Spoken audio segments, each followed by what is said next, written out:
Excellent. All right. Well, thanks a lot, everybody. My name is Nelson Centine again, and welcome to this presentation. The first thing that I want to get out of the way is the fact that the name OASIS, hopefully it's not confusing. We know that it is an OASIS follow-on, but they were going to have other solicitations that are going to be consolidated. So in some places, we're tracking it as OASIS. In some other places, it's being tracked as the Services SMAC or the SMAC. In other places, as the Big Mac.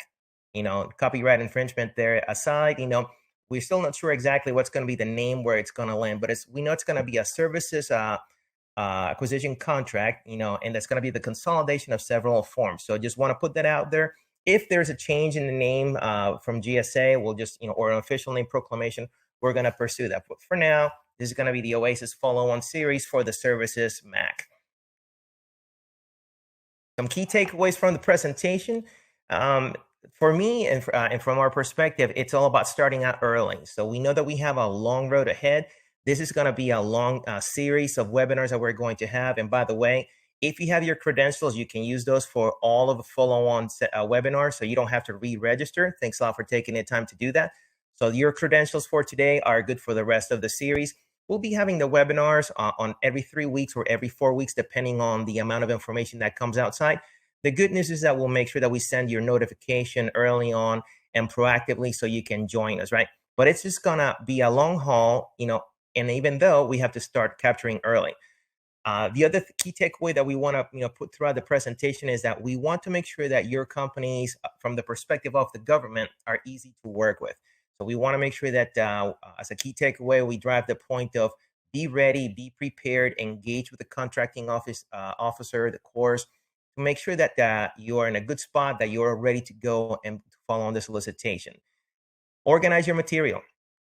There's plenty of information that you're going to have to provide as you basically just make your submission for the contract. So make sure that you organize your materials, organize it early.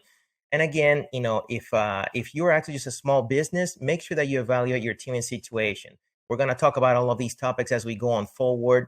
For those of you who have also been part of the Polaris series, we know that there have been some issues with teaming, and we want to make sure that you're aware of those issues and that you're prepared for them. So long haul ahead. It's time to get ready now, because before you know it, it's going to be time for us to provide information. Today, our sponsors, Trident Proposal Management, established in 2008. We specialize in capture management, proposal support, anything along the lines of pipeline development, capture management, proposal management, and training and coaching. So that's actually just, under the auspice on which we're providing this webinar today, under the coaching and also helping in capture management. So I hope that you actually just enjoy the presentation. I'm Nelson Santini. I got about 20 years of experience in selling to the U.S. government. I'll be your SME today. Over $2 billion in IDIQ sales, an avid SOPs blogger. And so please, if you have any questions for me related to OASIS or capture management, you can hit me up at nelson@tridentproposals.com. The agenda for today, fairly straightforward. Want to do a brief review of OASIS. Want to take a look at the Services SMAC and how it's organized, a little bit of background, the current timeline that we have. Then I want to talk about the two main topics, or the key takeaways that I've observed in the solicitation so far. Number one is the use of the domains, and then the use of the scorecard. Lastly, we're going to close with how to prepare, and then we're just going to have a good Q&A session. As I go, and if you have any questions, please make sure that you post them out on the chat. I'll try to hit them up. And before the question is asked, at the end of this presentation, when you close your browser, you'll be redirected to a place where you can actually just get a copy of the presentation. Later on today, we'll have a copy of the video posted. So feel free to come back and visit and just get the presentation and the video. So with that said, I'm going to get into OASIS. Why a new Services SMAC? So the word, that we've been tracking for the last year and a half is the government wants to provide expanded professional and human capital services. And so this is an opportunity to take not only OASIS but other contracts that are like HCATs and BMO, and just combine those under one roof. And that's going to basically allow to have two things: more categories of services to offer, but also to have them consolidated under one roof. Okay. The second reason is actually just that the government wants to move to a tier 3 provider. So they're going to be actually just moving into and you hear this, the best in class providers. So it's very important that you hear the keywords and tricky phrases: best in class. Look at your scorecard, make sure you have the higher points, because that's going to be one of the ways that the government is going to make the selection as far as who makes the cut for OASIS and who doesn't. As I mentioned, it's also consolidation of classes, but with that comes a consolidation and the tracking of additional costs. So one of the key reasons why OASIS is being relet, or this new contract is being relet, is just to make sure that we can track the different NAICS, the different costs, through groups that are called their dimensions, right? So that's part of the reason and of why this is being led again. And again, related to the NAICS, the other element that is important here is that the government wants to give some additional flexibility to the KOs and the cores as far as, what NAICS are being actually let out for solicitation, and which NAICS could be associated with a task order. And we're going to talk a little bit about that dynamic. So those are the 5 main reasons why we think that this is going on. Of course, there may be other reasons, but we want to make sure we highlight these for the purpose of this presentation. At the highest level, and moving the presentation along, OASIS, massive contract, or the following is going to be a massive contract. It's a 10-year IDIQ, a 5+5, so 5 on the base, 5 on options. We expect the full 10 will be actually used, all for professional services. It has a dual track, meaning that it's going to be for small businesses and also for the unrestricted. We're going to get a little bit into the different categories under the small business group. It's going to actually just have different pools grouped around domains, which are going to be grouped around the NAICS that are going to be making part of that pool. And it's going to have all kinds of different type of awards. So it's going to be firm fixed price, cost plus, time and material, task orders, are all going to be. And as if that was not, fun enough, it's going to be about a $50 billion plus solicitation. So big contract for services, and we're going to talk a little bit more about what those services are, but it's a massive solicitation. Obviously that's why you're, keeping it on your radar screen as well and trying to capture it. Looking at the timeline, you are here on the left. So if you can see my cursor here on the left, April 27th, we expect that the solicitation is going to be let out towards the end of calendar year 2022, first quarter of fiscal year 2023. So that's between October and December. That allows the government to receive the solicitations sometime in the first half of 2023. And then for the awards to begin the second half of 2023. And that's going to be not necessarily an on-ramping period, but it's going to be a phased approach. So solicitations will be gathered, evaluated, and then awarded. And that's going to happen most likely in that second half of 2023. That allows the government to have some time and flexibility to wrap up the OASIS contract, for example, and the other ones that are going to be consolidated, and they make sure there's not a gap in service. So from the standpoint of a timeline, the key takeaway here is it sounds like it's a long time from now, but before you know it, you're going to be actually in the mad rush of the end of the fiscal year. And if you don't use your summer to gather this information, you're going to find yourself on first quarter of 2023 fiscal year scrambling to collect all of your information. So double tap on the floor. That's the timeline, but make sure you start collecting your information early, right? As far as what to expect in the solicitation process, if you have gone through OASIS first, you understand that we went through the process of onboarding in different times and basically having different cycles for companies to come and onboard.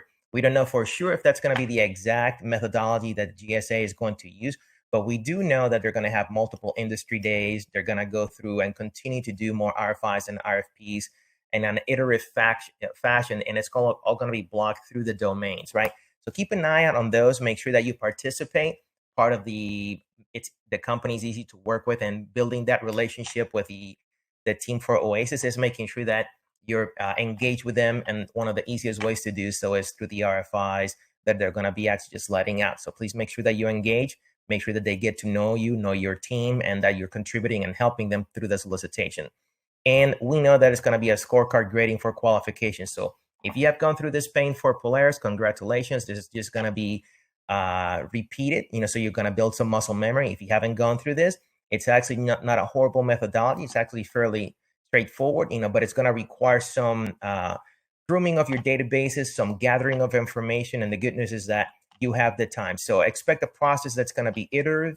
It's going to be a little bit of protracted, but it's going to be something that's going to be fairly lean compared to other large solicitations that we've engaged with. So beginning to talk a little bit about the domains and the domain approach, if there are no questions. The NAICS are going to be grouped in domains, and that's just, I guess, an easy way to say just a group of associated NAICS that are just all related, right? And one of the neat things that is going to happen is if you're within a domain, If you have only one NAIC, but there are other NAICs that are actually just part of that domain, as I'm illustrating here, let's say that your company qualifies under NAIC B, you can actually just bid or partake on others that are going to be A, C, D, and E, so long as you obviously have the past performance to meet the requirements. So part of the approach of the domain is to make sure that those NAICs that are closely related are just grouped such that companies have more flexibility in being able to bid in those solicitations.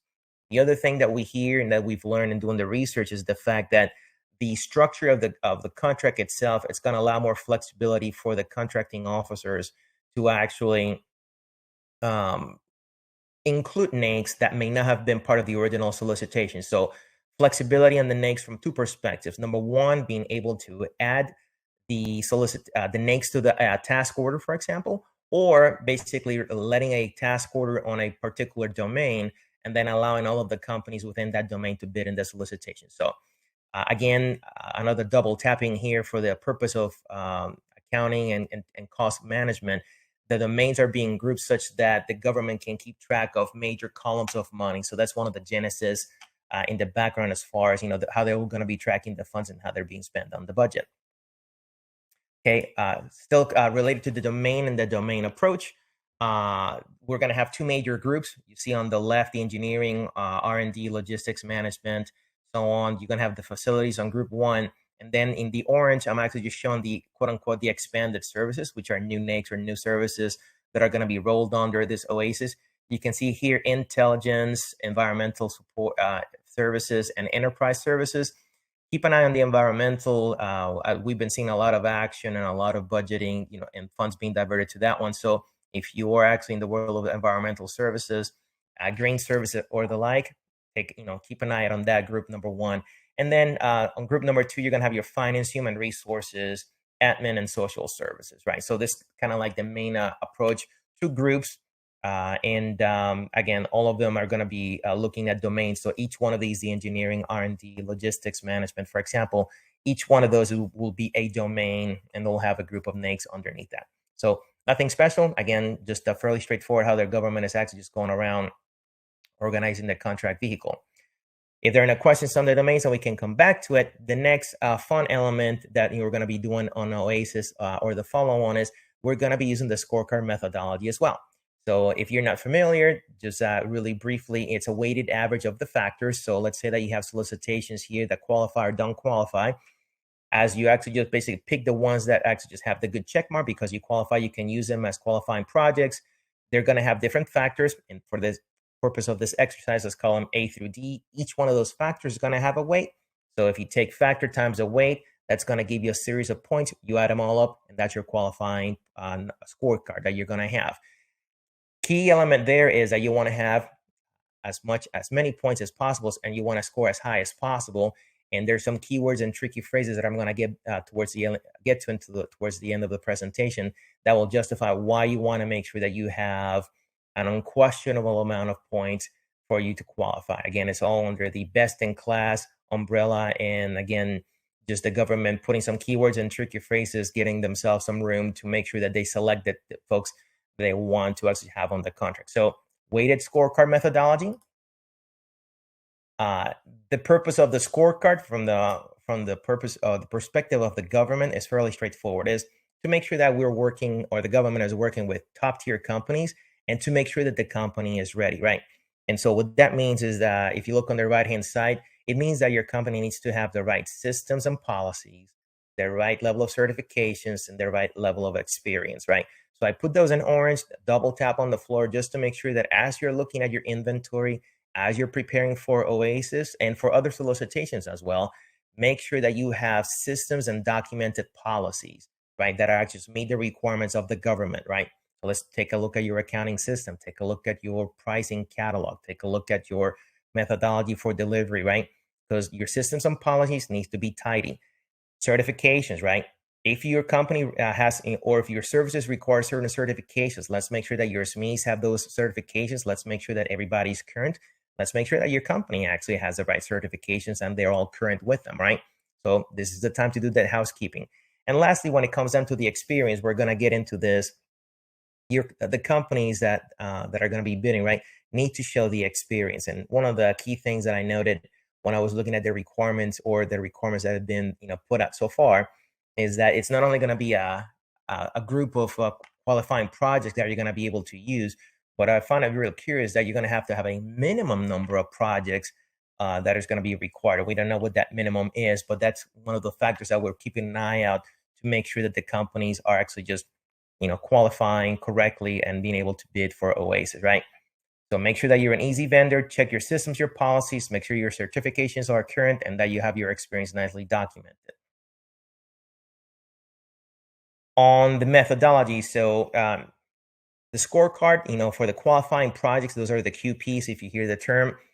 They all have to be projects, individual task orders or individual awards. So an unrestricted contract or task order or the like, $250,000 or more is a minimum requirement.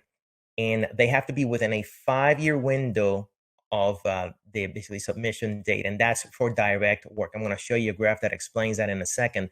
But you have to be within that 5-year window, right?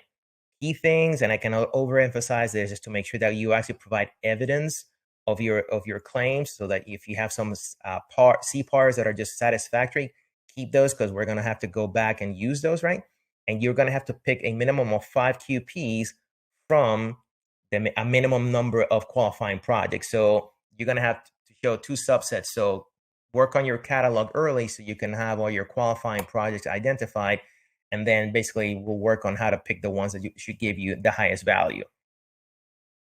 And Rita Henderson is asking, if the subcontractor past performance is allowed. We're going to get back to that one. I promise that's one of the topics that we will discuss.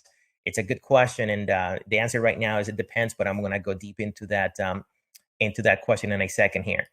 For the purpose of the qualifying projects and past performance, in the graph I'm showing you again in graphical form what it means. So let's say that the submission date was set to March the 30th of 2023. If you back from that 5 years, March 30th of 2018, you got to have a qualifying project that has direct labor that basically hits that date or extends past that date. So you can see in qualifying project number 1, in that case, it started sometime in 2017, and it's ending slightly after the March the 30th. So check, you can use that kind of qualifying project. Qualifying project number 2, it started in 2018, but it was before the actual 5-year window, so that would not be able to, you would not be able to use that one. So start looking at your projects, the projects that you're having eyeball right now, as far as using for a qualifying project. Make sure that you're looking at your direct labor commitments and when the period of performance is going to end, so you can actually just make sure that they're going to be in fact valid projects, and you can use those for past performance, right? So double tap on the floor, big A with a red sticker, which is attention here. This is going to be a place where some companies may trip, and again, it's in the attention to detail that we get hammered. So again, looking at those 5 QPs from a minimum group of QPs, build your catalog. And the key thing is make sure that if of all possible that you have CPARs for those projects that have a SAT or better kind of grading, right? The government did mention that it was going to be CPARs or equivalent. We don't know what equivalent is. Again, it's kind of like a loose term, but make sure that you're looking for feedback from the customers, especially or preferably in the form of CPARs. Identify your qualifying projects. Make sure you have your pool organized. And again, we'll work on the 5 QPs that are going to be the best ones from the standpoint of this the scorecard. One of the elements that is actually just like, usually not overlooked, but it's actually just looked at less, is actually the pricing data. So I did come across a couple of juicy tidbits on the pricing data. It's usually overlooked, but pay attention to these. Make sure that you have a pricing catalog and that it's either validated or you're working towards its validation. So if you have a Schedule 70 or other schedules that are basically just are for your services, make sure that you have a catalog and that you're documenting the controls, the authorities, and the ways that you add products and remove products from that catalog. So again, spend some time on elbow grease and making sure that your pricing catalog for services has been looked at, and that you have all your accounting and pricing systems nicely tidied up, with that product catalog, right? And if you haven't, take the time to establish some basic processes, procedures, and control to make sure that your pricing catalog shows some governance that is going to basically make it easy for the government to say, yes, they have their house in order and we would like to do business with them because they're best in class. So pricing data, double tap, let's make sure you take a look at that. Now we're getting into the one of the juicier parts of the presentation, small business versus unrestricted. If you're a small business, make sure that you actually bid in as many pools as you qualify. And again, at the beginning of the presentation, I was mentioning the fact that the government will have two pools, small business and unrestricted. Under the small business, I'm going to show you what they've declared so far, but one of their concerns right now is finding the Goldilocks zone. Do we have too many small business categories that are going to be micro-segmentation, or are we going to have them all grouped up under one lump group, and is that going to be beneficial to the government and or to the entity? So just be on the lookout that the government has not settled on that, but we will have two pools. The mentor protege joint venture, plan for that to be part of this exercise. And Rita was asking a question. She actually just asked the question from before, and plan for it, because that is something that it's bound to happen, right? We're gonna get back into expand on that particular topic. So from the types of small businesses that we will have the small business, woman-owned small business, the small disadvantaged, veteran-owned, 8As and hub zones, right? Is that micro-segmentation? We don't know, but there's a word that, we're going to go through the exercise of the mentor protege and the joint venture. So expect them to be in the mix. Expect, that there will be some litigation around the particular topic, right? And the only thing that we actually just know right now is that the world is watching for Polaris and that determination. So we believe that as Polaris goes and current protest that is being filed in Polaris goes, it's going to have a substantial impact, making OASIS and the follow-on go as well. So it's an inconclusive answer as of right now, but the intent is to allow for mentor protege and joint ventures to actually take place. And specifically to the question that Rita was asking is, is the past performance of the large company basically going to be able to count towards the qualifying projects for the small company? The jury's still out, because that's the crux of the matter of the protest. So we're watching that one. We'll keep an eye out. We had hoped that we would have a resolution already, but we'll keep an eye out for that. So not an answer that is conclusive, but expected. And so if you're looking for preparation for a worst case scenario, or at least for a contingency plan, the next set of slides are just geared towards that, which is teaming takes time. It actually just takes a lot of time for people to go through the arrangements of how the business is going to be segmented, how the business is going to be organized, what's going to be the infrastructure that is going to govern how the joint venture works. So basically establishing that relationship, it takes some time. And it should, from the perspective of the government, they're looking at relationships that have been established beforehand, not just something that just happened for the purpose of the contract itself.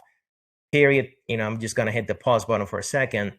We all know that in practice, joint ventures happen at the 11th hour, and typically is because there's want to be not gaming of the system, but you want to make sure a larger company may want to team up with a smaller company to make sure they can qualify and bid. So that is just the nature of the beast, if you will. But the government is looking for established relationships. So the point of me saying that is, if you start now and you begin to work on your mentor protege and joint ventures, you will be in a far better place than if you leave this for September, October timeframe and later on, because it does take time to iron these things out. It is also an investment for those of you who have not been into a mentor protege joint venture, whether you've been the company seeking the mentor relationship or the company providing the mentoring. It's just something that is an investment of time and commitment. So it just comes with a lot of work. So again, start early, develop those relationships, and have a plan for both, outcomes. One is the mentor protege JV is allowed, the other one is not. So you got to have that contingency plan, one way or the other one, especially if you are a small business, right? So start early. That's the message, that we want to convey. And I think that getting towards the end of the presentation, and we'll come back to the Q&A session, is there's some keywords and tricky phrases that we're picking up, and we're going to make a collection of these as a glossary of terms. So we've noticed the use of the targeted representation, which is almost along the lines of a quality spread, which is kind of like a get out of jail card that some solicitations have, which is you may have three companies that score the same particular value on point, but it may be that the government wants to select one versus another one for a factor that may not be included in the scorecard. They want to make sure that they have targeted representation. So double tap, building relationships with the contracting office, making sure that you participate, puts you in a better place, because people begin to understand your brand and also understand that you're good, to work with. Second one is the tier 3 best in class. Best in class is code for we want to basically work with the easiest people to work with and the people that will have the biggest benefit for the government. So make sure that as you're marketing yourself, as you're positioning yourself in media and or around the industry, again, the key word and the tricky phrase is best in class. And the last one, which I've mentioned along with the previous two, is easy to do business with. We have our documents in order. We have a pricing catalog. Our procedures have been established. They're well known. They've been cured. They've been vetted. Our systems are, in place. We have the right level of certifications. The more you have your house in order now, the better off you are in going through this solicitation. And that has been my experience in just securing a few of these contracts and onboarding onto OASIS myself in my former life. So those were the key words and tricky phrases for this presentation. How to prepare? Well, as we get into the how do we do and how do we get ready for OASIS, begin with a bid, no bid. I mean, it may be like bid, no bid. No, for sure. Just begin with a bid, no bid. It's just because it's a large contract, it doesn't mean that you have to actually just bid it. But as most companies do, right? Is this the right contract for my business plan? Is there another contract out there that would be better for us to use, right? So start with a bid, no bid. And after you go that, and obviously if you go through a successful bid, no bid, the next elements in motherhood and apple pie are make sure that, excuse me for 1 second, I'll come back. All right. Make sure that you actually go through the exercise of identifying. Sorry for a second. I lost the video there. Can you hear me? Can I get an audio check?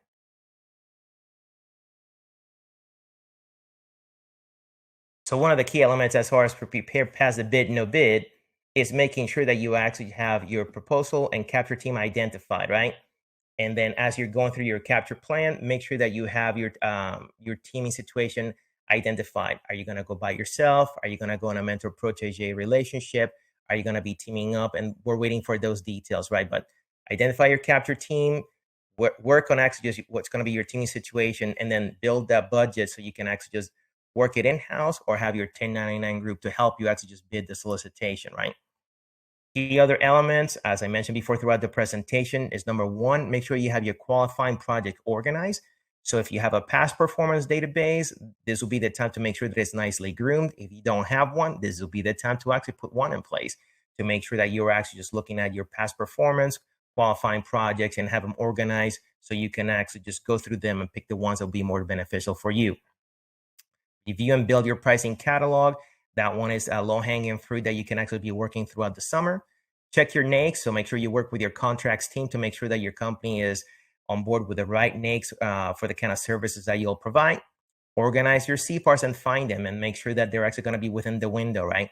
This would be the perfect time to make sure that you have your CPARs for qualifying projects that are going to be within that window, and making sure that if there's anything that you want to clean up administratively, anything that you need to actually address, that you actually just do so early rather than in the heat of the battle and the last quarter of this calendar year 2022.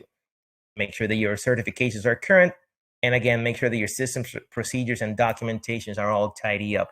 And again, this is just not a massive lift. This is just finding more than anything what are the exceptions that may be a problem for you later on as you move on forward. So the recommendations on how to prepare: start with a bid, no bid, just so everybody's clear on that. Yes, we want to pursue. Then after that, make sure that you're looking at how you're going to go about it. If you're going to go on alone, or if you're going to go into a team. And then from that point, you can look at the team composition, build your capture plan, and failing that, or just short of that, or in parallel, there's some other things that you can be doing in parallel right now, not to wait, which are just, again, making sure that you have your house in order and doing some of the heavy lifting ahead of time. So those were the major solicitations suggestions. Again, if you have any questions related to how to prepare From our perspective, we provide help with pipeline management, capture development, proposal management, and coaching. Be glad to actually just speak with anybody who may need some help in those areas as you begin to prepare for OASIS. But with that said, I'm going to open up the floor, for questions on the new content I presented today, and understand we'll have more questions going on forward. So I'm going to take a quick look at the questions on the comment section. And let's say from Rita, okay, is a subcontractor past performance allowed under a mentor-protege relationship? Is the mentor's past performance used in lieu of the mentees? And so it's one of the questions that will be sorted out here very shortly under the umbrella of Polaris. And so the question is, if I am a small company and I basically saddle up with a company that shall remain nameless, but it's a large company who has an incredible catalog, am I able to use that past performance for qualification for the OASIS or for the name for the follow-on? And so the jury's still out on that one. And again, we expect that with a resolution for Polaris, that it's going to have an impact on OASIS and other contracts. But as of now, again, if you're looking at how Polaris goes, it's right now that's the case. So we're waiting patiently for the IG to actually just make with a termination and basically let us know, how that's going to work out. So it's possible that that's the case as far as poaching the past performance from the large company and actually just have it used by the small company. Well, we'll keep an eye on that one, and we'll have regular bulletins in blogs and comments on this posted on our website. So the second that we know or hear anything, we'll make sure we share with the audience. So thanks for the question, Rita. I definitely will be looking at that one like a hawk, and the rest of the team as well. Okay, I'm looking for other questions. And again, glad to expand, but I'm looking at other questions to see if anybody has any additional questions on the chat. I don't see anything. See if anybody else is typing. Okay, I don't see anything. So that was a presentation that I had planned for today. And again, I don't want to force having questions on if you don't have any. Just to let you know, again, we're going to have the series happening on a monthly basis, 3 weeks to 4 weeks basis, or as something comes about, we'll make sure we have a special assignment, if you will, or a special webinar.